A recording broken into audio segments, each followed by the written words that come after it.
1971 সালের 28 জুন দক্ষিণ আফ্রিকার পিটোরিয়া শহরে জন্ম নিলেন এক শিশু, ইলন রিভ মাস্ক। বাবা ছিলেন ইঞ্জিনিয়ার আর মা মডেল ও পুষ্টিবিদ। ছোটবেলা থেকেই ইলন ছিলেন একটু অন্যরকম। যখন বাকিরা খেলাধুলা করত তখন সে বইয়ে মুখ গুজে থাকত। তার ছিল এক অদ্ভুত কল্পনা শক্তি। স্কুল জীবন তার জন্য খুব একটা আনন্দের ছিল না। শান্ত আর গভীর ইলন নিজের জগতে থাকতেই ভালোবাসতেন। সহপাঠীরা তাকে বুঝতো না, ভিন্ন রকম ভেবে দূরে সরিয়ে রাখত। এমনকি একবার কয়েকজন তাকে মেরে সিঁড়ি থেকে ফেলে দিয়েছিল। তার নাক ফেটে গিয়েছিল। তবে ইলন কখনো প্রতিবাদ করেননি। দিনে 10 থেকে 12 ঘন্টা বই পড়তেন, বিজ্ঞান, ইতিহাস, প্রযুক্তি সব কিছু। কিশোর বয়সে তিনি এনসাইক্লোপিডিয়ার পুরো সিরিজ পড়ে ফেলেছিলেন। মাত্র 12 বছর বয়সে ইলন মাস্ক দক্ষিণ আফ্রিকায় বসে নিজেই কম্পিউটার প্রোগ্রামিং শিখে ফেলেন। তার একটি পুরনো কম্পিউটার ছিল যার মেমোরি ছিল মাত্র 5 কিলোবাইট। সেই কম্পিউটারেই ইলন মাস্ক একটি স্পেস শুটিং গেম তৈরি করেন যার নাম দিয়েছিলেন ব্লাস্টার। তিনি সেটি একটি ম্যাগাজিনে $500 বিক্রি করেন। এটি ছিল তার জীবনের প্রথম উপার্জন। ছোটবেলা থেকে ইলন জানতেন তার স্বপ্ন সত্যি করতে হলে তাকে আমেরিকায় যেতে হবে। কিন্তু দক্ষিণ আফ্রিকা থেকে সরাসরি আমেরিকা যাওয়া তখন কঠিন ছিল। তার বয়স তখন ছিল মাত্র 17। তখন তিনি একটি সুযোগ পেলেন। তার মা ছিলেন কানাডিয়ান নাগরিক। এই সূত্রে ইলন কানাডিয়ান পাসপোর্টের জন্য আবেদন করেন।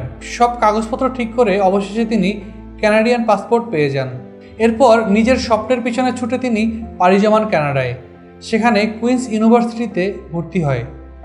শুরু হয় সংগ্রামের এক নতুন অধ্যায়। একটি ছোট রুমে ভাইয়ের সঙ্গে থাকতেন। তীব্র শীতে ঘর গরম করার হিটার ছিল না, খাবার জোটানো ছিল কষ্টকর। তবুও তিনি হাল ছাড়েননি। 2 বছর পর স্কলারশিপের মাধ্যমে আমেরিকার ইউনিভার্সিটি অফ পেনসিলভেনিয়াতে ফিজিক্স অ্যান্ড ইকোনমিক্সে ভর্তি হন। এ সময় তিনি F1 স্টুডেন্ট ভিসা নিয়ে বৈধভাবে আমেরিকা আসেন।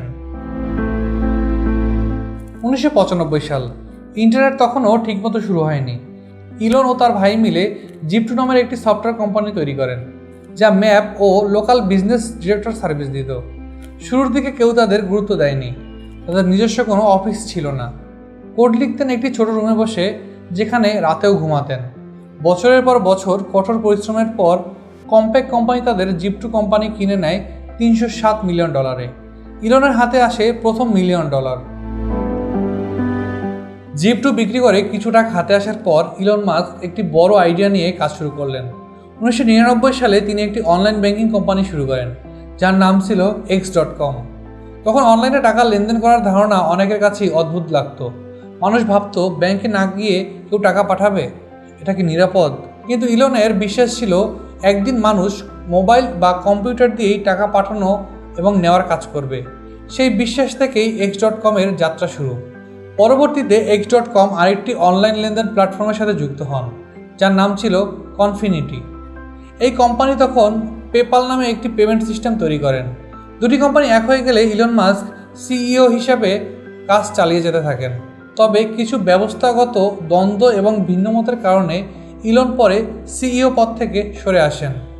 তবুও তিনি ছিলেন কোম্পানির অন্যতম বড় শেয়ার হোল্ডার।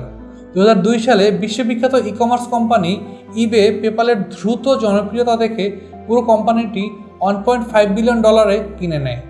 পেপালে ইলন মাস্কের শেয়ারের পরিমাণ ছিল বিশাল, প্রায় $160 মিলিয়ন।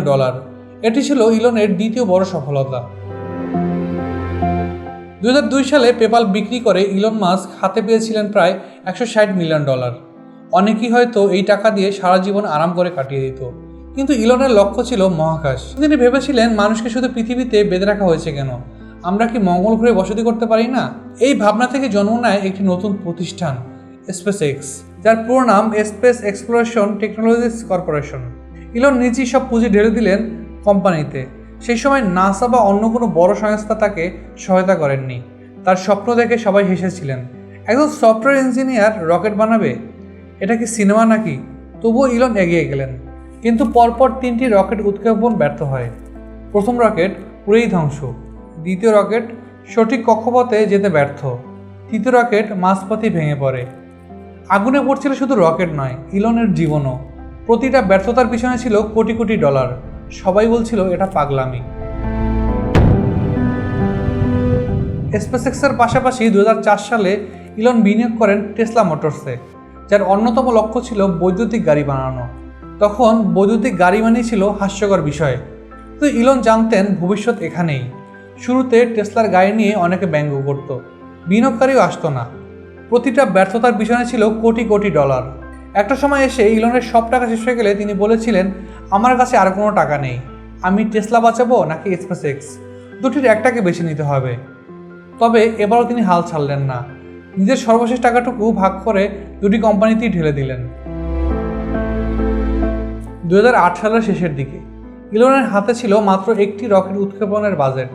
যদি এটি ব্যর্থ হয় তাহলে স্পেস এক্স চিরতরে বন্ধ হয়ে যাবে। চতুর্থ রকেটটি উৎক্ষেপণের মুহূর্ত ছিল যেন শ্বাস বন্ধ হয়ে যাওয়ার মতো। আর তারপর সেই রকেটটি সাফল্যের সাথে মহাকাশে পৌঁছায়। ইতিহাস বদলে যায়। এই সফল উৎক্ষেপণের পর নাসা অবশেষে স্পেস এক্সের সাথে চুক্তি স্বাক্ষর করেন। ইলন মাস্ক প্রথম ব্যক্তি হন যার কোম্পানি বেসরকারি উদ্যোগে মহাকাশে রকেট পাঠাতে সক্ষম হয়। এরপর থেকে স্পেস এক্স একের পর এক ইতিহাস গড়ে। 2008 সাল টেসলার জন্য ছিল ভয়াবহ। টেসলা মোটরসে বিনিয়োগ করার পর ইলনের জীবন যেন এক নতুন যুদ্ধে নামলো। এই যুদ্ধে প্রতিপক্ষ ছিল প্রযুক্তির সীমাবদ্ধতা, আর্থিক সংকট, মানুষের অবিশ্বাস আর প্রতিদিনকার ব্যর্থতা। কোম্পানির প্রোডাকশন লাইন বন্ধ হয়ে যায়, বিনিয়োগকারীও মুখ ফিরিয়ে নেয়। ইলন মাস্কের নিজেরও ব্যক্তিগত জীবন ভেঙে পড়ছিল। গাড়ির ডিজাইন করা যত সহজ মনে হয়, বাস্তবে তা ছিল অসম্ভব কঠিন। বৈদ্যুতিক গাড়ির প্রযুক্তি তখনও পুরোপুরি তৈরি ছিল না। গাড়ি চালানোর ব্যাটারি দ্রুত শেষ হয়ে যেত, চার্জ দেওয়ার সুবিধাও অনেক জায়গায় ছিল না। টেসলার ভিতরেই মত বিরোধ দেখা দেয়। কিছু কর্মী ইলনের নেতৃত্বের ধরন নিয়ে প্রশ্ন তুলে, অনেকে পদত্যাগ করে চলে যান। সবচেয়ে বড় সংকট আসে অর্থনৈতিক দিক দিয়ে। এক পর্যায়ে টেসলার কাছে কর্মীদের বেতন দেওয়ারও টাকা ছিল না। এমনকি ইলন মাস্ক নিজেই বলেছিলেন, আমি টেসলা বাঁচাতে গিয়ে এতটাই নিঃস্ব হয়ে গেছি যে বাড়ি বিক্রি করে দেওয়ার কথা ভাবছি। টেসলা ধীরে ধীরে ভেঙে পড়ছিল, ধ্বংসের দ্বার প্রান্তে পৌঁছে গিয়েছিল। এই কঠিন সময়েও ইলন মাস্ক হার মানেননি। প্রতিদিন 18 থেকে 20 ঘন্টা কাজ করতেন। নিজেই অফিসে ঘুমিয়ে থাকতেন, কখনো ডেস্কে, কখনো কনফারেন্স রুমের সোফায়। তিনি জানতেন সব হারিয়ে গেলেও যদি বিশ্বাস থাকে তাহলে সব কিছু আবার করা যায়। একটার পর একটা সমস্যা নিজ হাতে সমাধান করেছেন। তিনি যেমন একজন ইঞ্জিনিয়ার তেমন একজন সৈনিক। অবশেষে ইলনের অদম্য চেষ্টায় টেসলা ঘুরে দাঁড়ায়। এক এক করে বাজারে আসে মডেল এক্স, মডেল 3, অপেক্ষাকৃত সস্তা সাধারণ মানুষের জন্য বৈদ্যুতিক গাড়ি। এই গাড়িগুলোর মাধ্যমে টেসলা শুধু একটি কোম্পানি হিসেবে ফিরে আসেনি, বরং পুরো বৈদ্যুতিক গাড়ির শিল্পের বিপ্লব ঘটায়। আজ টেসলা শুধু একটি গাড়ি কোম্পানি নয়, এটি একটি বিশ্বাসের নাম, একটি বিপ্লবের প্রতীক আর প্রমাণ। যদি কেউ হাল না ছাড়ে তবে একদিন পাথরও কথা বলবে। ইলন বলেন, আমি হাল ছাড়তে শিখিনি। ইলন মাস্কের আরও কিছু সাফল্যের মধ্যে অন্যতম হলো স্টারলিংক, যা পৃথিবীর প্রতিটা কোণায় স্যাটেলাইটের মাধ্যমে ইন্টারনেট পৌঁছে দেয়। নিউরালিংক, মানুষের মস্তিষ্কের সঙ্গে কম্পিউটারের সংযোগ স্থাপন, যাতে পক্ষাঘাতগ্রস্ত মানুষও নড়াচড়া করতে পারে।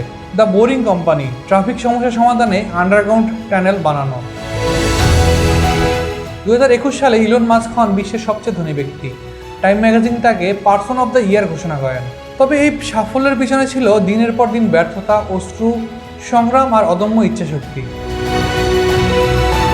ইলন মাস্ক আমাদের শিখিয়ে দিয়েছেন, পৃথিবী সবসময় আমাদের স্বপ্নকে বুঝবে না। অনেকে হাসবে, কেউ কেউ বাধা দিবে, কিন্তু যদি আমরা নিজের স্বপ্নে বিশ্বাস রাখি, বারবার পড়ে গিয়েও আবার উঠে দাঁড়াতে পারি, তাহলে একদিন এই পৃথিবী আমাদের নিয়ে গল্প লিখবে, আমাদের নামেই অনুপ্রেরণা খুঁজবে। এমন সব ইন্সপায়ারিং গল্প শুনতে আমাদের চ্যানেলটি সাবস্ক্রাইব করুন। আমি আবির, দেখা হবে টার্নিং পয়েন্টসের নতুন কোনো গল্পে। আল্লাহ হাফেজ।